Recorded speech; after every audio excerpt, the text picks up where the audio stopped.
बिस्मिल्लाहिर्रहमानिर्रहीम अस्सलाम वालेकुम। Welcome to our YouTube channel Creative Psyche and I am Ali Raza. उम्मीद करता हूँ आप सब लोग खैरियत से होंगे। आज की इस वीडियो में हम देखेंगे डेवलपमेंट ऑफ मेंटल और साइकोलॉजिकल डिसऑर्डर। वीडियो शुरू करने से पहले आप सबसे एक रिक्वेस्ट है कि अगर आपने अभी तक मेरे चैनल को सब्सक्राइब नहीं किया तो काइंडली सब्सक्राइब कर लें और इसके साथ लगे बेल आइकन पर भी क्लिक कर दें ताकि हर नई आने वाली वीडियो का नोटिफिकेशन आप तक पहुँच जाए। तो इस वीडियो में हम देखेंगे development of mental disorder. Mental disorder का डेवलपमेंट एक कम्प्लेक्स प्रोसेस है जो कि बायोलॉजिकल, साइकोलॉजिकल और सोशल फैक्टर के कॉम्बिनेशन के साथ बनते हैं। साइकोलॉजी में इन तीनों फैक्टर को बायो साइको सोशल मॉडल के ज़रिए एक्सप्लेन किया गया है, जो कि हमारी मदद करता है अंडरस्टैंड करने के लिए कि कैसे डिफरेंट एलिमेंट इंटरेक्ट करके हमें मेंटल डिसऑर्डर की तरफ ले जाते हैं। तो पहला फैक्टर है बायोलॉजिकल फैक्टर्स। इसके अंदर हमारे फिज़िकल और जेनेटिक कंपोनेंट्स इन्वॉल्व होते हैं। इसमें पहले जेनेटिक्स आ जाता है, फिर ब्रेन केमिस्ट्री, ब्रेन स्ट्रक्चर और मेडिकल कंडीशन। अगर हमारी फैमिली मेम्बर में किसी को कोई भी मेंटल डिसऑर्डर है तो ये चांसेस हो सकते हैं कि हमें भी कोई मेंटल डिसऑर्डर हो सकता है। इनमें ज़्यादातर शिज़ोफ्रेनिया और बाइपोलर डिसऑर्डर आ सकते हैं। ब्रेन केमिस्ट्री, हमारे ब्रेन में बहुत से न्यूरोट्रांसमीटर है जैसे कि सेरोटोनिन या डोपामिन। अगर इन न्यूरोट्रांसमीटर का इम्बैलेंस हो जाए तो ये भी हमें डिप्रेशन और एंजाइटी की तरफ ले जाता है।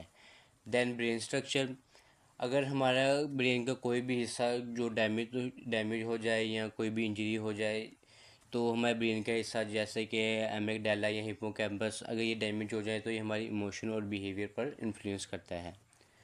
देन मेडिकल कंडीशन, हमें कोई भी क्रोनिक इलनेस हो जाती है, कोई डायबिटीज़ या हाइपरटेंशन वगैरह या न्यूरोलॉजिकल डिसऑर्डर हो जाते हैं या कोई हार्मोनल इम्बैलेंस आ जाता है तो ये भी हमारे मेंटल हेल्थ इशू में कंट्रीब्यूट करते हैं। देन साइकोलॉजिकल फैक्टर आते हैं, इसमें हमारे इंटरनल मेंटल इमोशनल प्रोसेस आ जाते हैं। फर्स्ट में ट्रॉमा आता है, किसी भी बच्चे को उसके अर्ली चाइल्डहुड में अब्यूज़ किया गया हो या उसके पेरेंट्स ने उसको निगलेक्ट किया हो या कोई किसी भी चीज़ को उसने लॉस किया हो तो ये उसकी इमोशनल डेवलपमेंट पे इम्पेक्ट डालता है। देन आ जाता है personality trait, low self esteem, perfectionism और पेसिमिज्म, ये भी उसके पर्सनालिटी ट्रेट पर इफ़ेक्ट डालता है। देन कोग्निटिव पैटर्न, हमारे थिंकिंग पैटर्न आ जाते हैं इसमें, यानी कि हमारे जो भी हम नेगेटिव थिंकिंग करते हैं या हमारे कुछ अजीबो गरीब से बिलीव होते हैं ये भी हमारे मेंटल इलनेस को बनाने में ट्रिगर करते हैं। देन सोशल या environmental factor, external life circumstances that can contribute to mental illness. Stressful life event, हमारी लाइफ में बहुत से स्ट्रेसफुल लाइफ इवेंट होते हैं जैसे कि डाइवोर्स, जॉब का चले जाना, फाइनेंशियल प्रॉब्लम या किसी लव वन की डेथ हो जाए तो हम स्ट्रेस में चले जाते हैं। Social isolation, lake of social support, loneliness और बुलिंग, ये भी हमें सोशल आइसोलेशन की तरफ ले जाते हैं जिसकी वजह से हम मेंटल डिसऑर्डर का शिकार हो जाते हैं। दैन कल्चरल एक्सपेक्टेशन, तो सोसाइटल प्रेशर, डिस्क्रिमिनेशन या स्टिग्मा, ये भी हमारी मेंटल वेलबींग पर इफ़ेक्ट डालते हैं।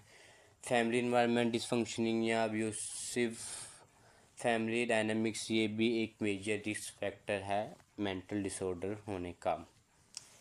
देन डायथीसिस स्ट्रेस मॉडल, ये एक इम्पोर्टेंट साइकोलॉजिकल थ्योरी है। इस मॉडल में ये बताया था कि मेंटल इलनेस तब डेवलप होता है जब कोई भी पर्सन जेनेटिकली या साइकोलॉजिकली कमज़ोर होता है तो वो स्ट्रेस की तरफ चला जाता है। देन मेंटल इलनेस ये एपिसोडिक भी हो सकती है और क्रोनिक भी हो सकती है। DSM-5 में बहुत से डिसऑर्डर हैं जो कि एपिसोडिक है और बहुत से डिसऑर्डर है जो कि क्रोनिक है।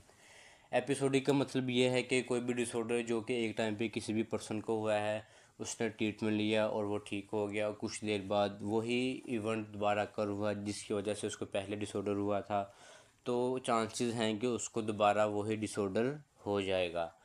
तो एक टाइम पे डिसऑर्डर हुआ, फिर ठीक हो गए, फिर वही डिसऑर्डर दोबारा हो गए तो उसको हम एपिसोडिक डिसऑर्डर कहेंगे।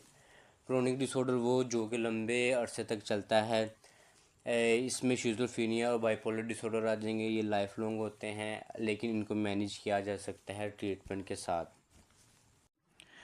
आपको वीडियो कैसी लगी कमेंट सेक्शन में अपनी राय का इज़हार ज़रूर कीजिएगा, और अगर आपको किसी और टॉपिक पर वीडियो चाहिए हो तो वो भी कमेंट सेक्शन में लिख दें। इंशाल्लाह जल्द आपको उस टॉपिक पर भी वीडियो मिल जाएगी। अपना बहुत सारा ख्याल रखिए। अल्लाह हाफिज़।